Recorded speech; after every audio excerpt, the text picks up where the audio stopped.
ಎಲ್ಲರಿಗೂ ನಮಸ್ಕಾರ. ನಾನಿವತ್ತು ನಿಮಗೆ ತುಂಬಾ ಸುಲಭವಾಗಿ ಟೇಸ್ಟಿಯಾಗಿ ಕೇಸರಿಬಾತ್ ಹೇಗೆ ಮಾಡೋದಂತ ತೋರಿಸ್ಕೊಡ್ತಾ ಇದ್ದೀನಿ.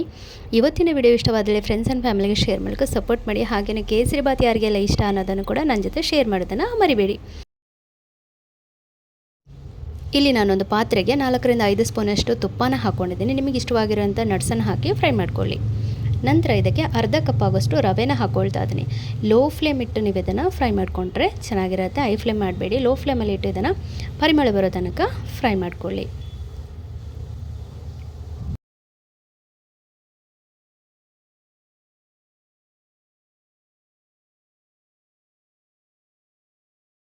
ಇಲ್ಲಿ ನಾನು ಅರ್ಧ ಕಪ್ ಆಗೋಷ್ಟು ರವೆ ತೆಗೆದುಕೊಂಡಿದ್ದೆ, 1/4 ಕಪ್ ಆಗೋಷ್ಟು ಸಕ್ಕರೆನ ತೆಗೆದುಕೊಳ್ತಾ ಇದ್ದೀನಿ.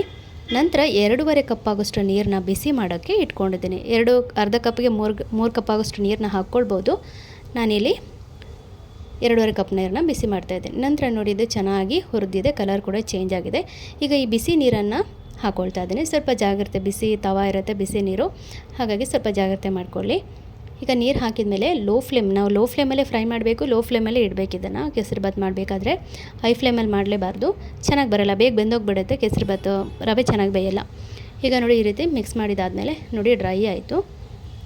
ಈಗ ನಾನು ಸಕ್ಕರೆನ ರೆಡಿ ಮಾಡಿ ಇಟ್ಕೊಂಡಿದ್ದೀನಿ ಅಲ್ವಾ, 1/4 ಕಪ್, ಅದನ್ನು ಹಾಕ್ಕೊಳ್ತಾ ಇದ್ದೀನಿ. ಡ್ರೈ ಆದಮೇಲೆ ನಾವು ಸಕ್ಕರೆ ಹಾಕಿ ಮಿಕ್ಸ್ ಮಾಡಿದ್ಮೇಲೆ ಫುಲ್ಲು ನೀರು ಬಿಟ್ಕೊಳ್ಳುತ್ತೆ, ಅಂದರೆ ಸಕ್ಕರೆ ಫುಲ್ಲು ನೋಡಿ ಈ ರೀತಿ ಮೆಲ್ಟ್ ಆಗಿಬಿಡುತ್ತೆ.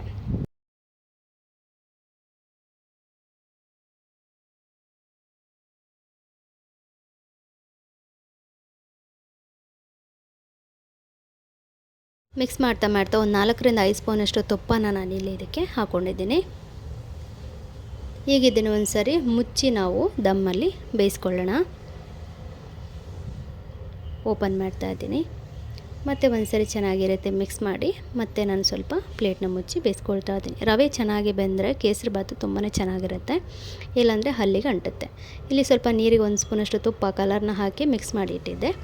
ಈಗ ಇದನ್ನು ಮಿಕ್ಸ್ ಮಾಡ್ಕೊಳ್ತಾ ಇದ್ದೀನಿ. ನಿಮಗೆ ಕಲರ್ ಇಷ್ಟ ಇದ್ದರೆ ಹಾಕಿ, ಇಲ್ಲಾಂದರೆ ಬೇಡ. ಇನ್ನು ಏಲಕ್ಕಿ ಪುಡಿ ಕೂಡ ನಿಮ್ಗೆ ಇಷ್ಟ ಇದ್ದರೆ ಹಾಕ್ಕೊಳ್ಬೋದು. ನಾನು ಇಲ್ಲಿ ಏಲಕ್ಕಿ ಪುಡಿನ ಹಾಕ್ಕೊಂಡಿಲ್ಲ. ಸೊ ನೋಡಿ ಹೇಗೆ ತಳ ಬಿಡ್ತಾ ಇದೆ ಅಂತ ಹೇಳಿ. ತುಂಬ ಸುಲಭ ಕೇಸರಿಬಾತ್ ಎಲ್ಲ ಮಾಡುವಂಥದ್ದು. ಸೊ ನೋಡಿ ಎಷ್ಟು ಚೆನ್ನಾಗಿ ತಳ ಬಿಡ್ತಾ ಇದೆ. ಇಷ್ಟ ಆದರೆ ರೆಡಿ ಆಯಿತು. ಈಗ ನಿಮಗೆ ಇಷ್ಟವಾಗಿರೋವಂಥ ಒಂದು ಬೌಲಿಗೆ ಹಾಕ್ಕೊಂಡು, ಪ್ಲೇಟಿಗೆ ಹಾಕ್ಕೊಂಡು ಕೋಲ್ಡ್ ಮಾಡ್ಕೊಂಡು ತಿಂತಿರೋ, ಹೀಗೆ ತಿಂತಿರೋ, ಎಲ್ಲ ನಿಮಗೆ ಬಿಟ್ಟಿದ್ದು.